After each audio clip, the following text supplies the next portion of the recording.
এই যে রেগুলেটর ঘোরাচ্ছি, আলো কম বেশি আসছে, আবার রেগুলেটর কমাচ্ছি, আলো কমে যাচ্ছে। আসসালামু আলাইকুম, কেমন আছেন সবাই? আশা করছি আপনারা সকলে ভালো আছেন এবং সুস্থ আছেন। আজকের এই ভিডিওতে আমি এই মাল্টিফাংশনাল সুইচ বোর্ড নিয়ে আলোচনা করব, যা আপনার ঘরের প্রতিটা লোড এই ছোট্ট বোর্ড দ্বারা পরিচালিত হবে। এটি বিশেষ করে গ্রাম অঞ্চলে ব্যবহার করাটা খুব ভালো। বড় বড় বোর্ডের ঝামেলা থেকে এই ছোট বোর্ডটা ব্যবহার করা বেশ চমৎকার হবে। আমি অনেক জায়গায় এগুলো ব্যবহার করছি, আলহামদুলিল্লাহ কোনো রকম সমস্যা এখন পর্যন্ত পাইনি। আমিও চাই আপনারা এই বোর্ডগুলো ব্যবহার করেন এবং সকল সুবিধা একটি বোর্ড থেকেই পেতে পারেন। আজকের এই ভিডিওতে আমি আপনাদেরকে দেখাবো এগুলা কিভাবে কানেকশন করতে হয়, কিভাবে এগুলোর সঠিক কানেকশন প্লাস কিভাবে লোড পরিচালনা করতে হয়, সকল কিছুই আজকের এই ভিডিওতে আমি দেখাবো। তাই শুরু থেকে শেষ পর্যন্ত ভিডিওটি দেখবেন আর আমি চেষ্টা করব ভালোভাবে দেখার। অবশ্যই না জানলে কমেন্ট করবেন এবং নতুন হয়ে থাকলে চ্যানেলটি সাবস্ক্রাইব করে পাশে থাকবেন প্রতিনিয়ত এই সকল ভিডিও পেতে। আমি প্রথমে এই 4টি সুইচ শর্ট করে দিয়েছি। এই 4টি সুইচে আমি লাইন দেব এবং যখন এই 4টি সুইচের লাইন থাকবে তখন প্রতিটা সুইচ প্রেস করলে প্রতিটা লোড সুন্দরভাবে চলবে। আমি 4টি সুইচ যখন শর্ট করেছি অবশ্যই এখানে পাওয়ার দিতে হবে আর তার ফেজ লাইন দিতে হবে। এই ফেজ লাইনটা আমরা কিভাবে দেব সেটি এখন দেখাচ্ছি। আমরা চাইলে ডাইরেক্ট এখানে ফেজ লাইন দিতে পারি, কিন্তু আমরা দিচ্ছি না, কারণ আমাদের এই বোর্ডে একটি ফিউজ রয়েছে, যার কারণে আমরা ফিউজ ব্যবহার করব। ফিউজটার কাজ হলো শর্ট সার্কিট এবং ওভারলোড হলে ফিউজটি পুড়ে যাবে। আমরা জানি এটি এইভাবে কাজ করে না, কারণ আমরা ফিউজের মধ্যে যে তারগুলো ব্যবহার করি এগুলোর মান আমরা জানি না, কত চিকন তার দিলে কত অ্যাম্পিয়ার কারেন্ট নেবে এগুলো অবশ্য আমরা বুঝতেও পারি না, আর আমরা এগুলা করিও না। সবসময় ফিউজের মধ্যে চিকন তার দেওয়ার চেষ্টা করবেন, যাতে শর্ট সার্কিট বা ওভারলোড হলে ফিউজটি কেটে যায়। ফিউজটি যত কেটে যাবে তত আপনার জন্য ভালো হবে। আমি প্রথমে একটি সুইচ দ্বারা একটি রেগুলেটরের একটি পয়েন্ট লাগাইলাম এবং রেগুলেটরের আরেকটি প্রান্ত আমরা লোডের মধ্যে লাগাবো। আর এখানে যে আরেকটি সকেট রয়েছে এই সকেটটা আমরা সাইটের সুইচ দ্বারা নিয়ন্ত্রণ করব। আমি কালো তার দ্বারা আগেই সংযোগ দিয়ে রাখছি, যার কারণে ভিডিওটি যাতে শর্ট হয়ে যায় এবং কাজ দেখার সুবিধা হয়। এখানে দুটি লোড পরিচালনা করবে, একটি হলো ফ্যান আর একটি হলো লাইট। যেহেতু ফ্যান একটা বড় অ্যাপ্লায়েন্স, যার কারণে এখানে আমি দেখাতে পারছি না। আমি এখানে ফ্যানের বদলে আমি দুটি পেন্ডেন্ট হোল্ডার ব্যবহার করছি। আমি প্রথমে যে হোল্ডারটা রেগুলেটরের সাথে যুক্ত করলাম এটি দ্বারা একটি বাতি নিয়ন্ত্রণ করব, অর্থাৎ রেগুলেটরের যে নবটা রয়েছে এটি যখন আমি ঘুরাবো তখন বাতিটি কম জ্বলবে, আবার যখন বাড়াই দেব তখন বাতিটি বেশি জ্বলবে। অর্থাৎ এটি দ্বারা আপনারা ফ্যানকে বুঝতে পারবেন। পরবর্তীতে আমি আরও একটা হোল্ডার নিলাম, এটি দ্বারা আমি লাইট জ্বালাবো, অর্থাৎ সুইচ যখন আমি প্রেস করব তখন বাতিটি জ্বলবে, যখন অফ করব বাতিটি অফ হয়ে যাবে।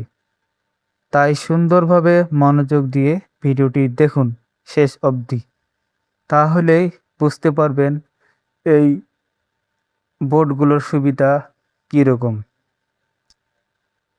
আমি পেন্ডেন্ট হোল্ডারে সুন্দরভাবে তারগুলো জয়েন দিয়ে নিচ্ছি। অবশ্যই আপনারা আপনাদের বাসা বাড়িতে ভালো মানের তার ব্যবহার করবেন, কারণ বৈদ্যুতিক দুর্ঘটনা খুবই মারাত্মক। আমি এই সুইচ দিয়ে এই লাইটটি পরিচালনা করব, যার কারণে আমি এখানে সংযোগ করছি। আরেকটি সুইচ পরে রয়েছে, এটি ভবিষ্যতের জন্য যদি কোনো সুইচ পুড়ে যায় সেই ক্ষেত্রে এটি ব্যবহার করা যায়। আর এখানে যতগুলো কালো তার রয়েছেন এই সকল কালো তার আমরা একত্রিত করব। আমি এই বোর্ডে লাইন দেওয়ার জন্য এখানে একটি 2 পিন প্লাগ ব্যবহার করতেছি।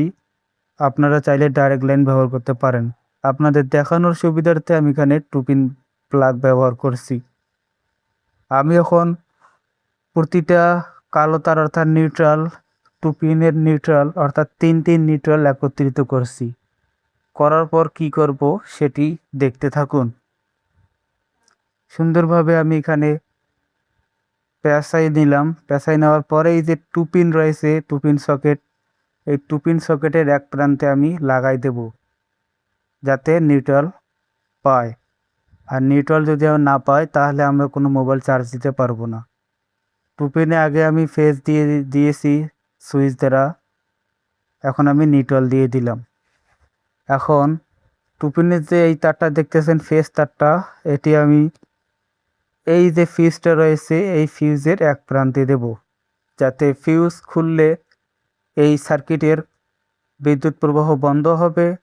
ফিউজ লাগাইলে এই সার্কিটে বিদ্যুৎ সরবরাহ থাকবে। আশা করছি আপনারা মোটামুটি আপনাদের আয়ত্তে চলে আসছে।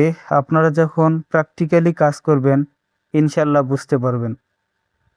আর এই বোর্ডগুলো ছোট হওয়ায় যে কোনো জায়গায় খুব সহজে ইনস্টল করা যায়।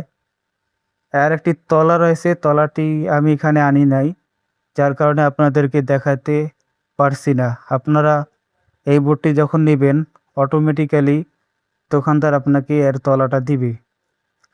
আর এই বোর্ডগুলো অনেক সেফটি, কোনো রকম সমস্যা হয় না। এখন আমি এখানে লাইন দিচ্ছি, এই যে ইন্ডিকেটরটি জ্বলে উঠছে, লাইন অফ করছি, ইন্ডিকেটর অফ হয়ে যাচ্ছে। এখন আমি এখানে লাইন দিছি, ফিউজে ছোটো একটি তার আমি লাগাই দিছি। এই যে এখন পাওয়ারে 2 পিন সকেটের লাইন পাইছি। এখন আমি সুইচ অফ করব, 2 পিন সকেটের লাইন অফ হয়ে যাবে। এই যে অফ করলাম, অফ হয়ে গেলো, চালু করলাম, চালু হলো। এখন রেগুলেটর দিয়ে একটা লাইট জ্বালাবো এবং ডাইরেক্ট সুইচ দিয়ে একটি লাইট জ্বালাবো। নতুন যে হোল্ডারটা দেখতে পাচ্ছেন এটি হলো রেগুলেটর দিয়ে কানেকশন, আর পুরাতন হোল্ডারটা হলো লাইট সুইচ দিয়ে কানেকশন। এখন আমি এই সুইচটা অফ করে দিচ্ছি। দেওয়ার পর এখন আমি সুইচ দেবো। এটা কিন্তু রেগুলেটরের সুইচ, আমি ভুলে প্রেস করছি, আমি দেখি নাই, এখন আমি দিলাম। এই যে এখন আমি লাইটের সুইচটা এখন দিচ্ছি, দেখেন খুব সহজে লাইটটি জ্বলে উঠছে। অবশ্যই সেফটি সহকারে কাজ করবেন যাতে হাত এই বোর্ডের মধ্যে না ঠেকে।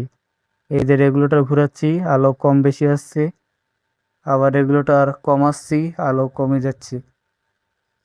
এই বোর্ডগুলো অনেক দীর্ঘস্থায়ী, আমি এগুলা ব্যবহার করছি এবং ব্যবহার করার পর আপনাদেরকে দেখাচ্ছি।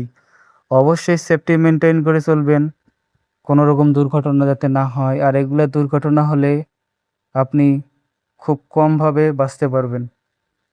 এবং পরিশেষে বলতে চাই আপনারা খুব ভালোভাবে কাজ করবেন এবং স্থায়ীভাবে কাজ করার চেষ্টা করবেন। সবাই ভালো থাকবেন, সুস্থ থাকবেন। আল্লাহ হাফিজ।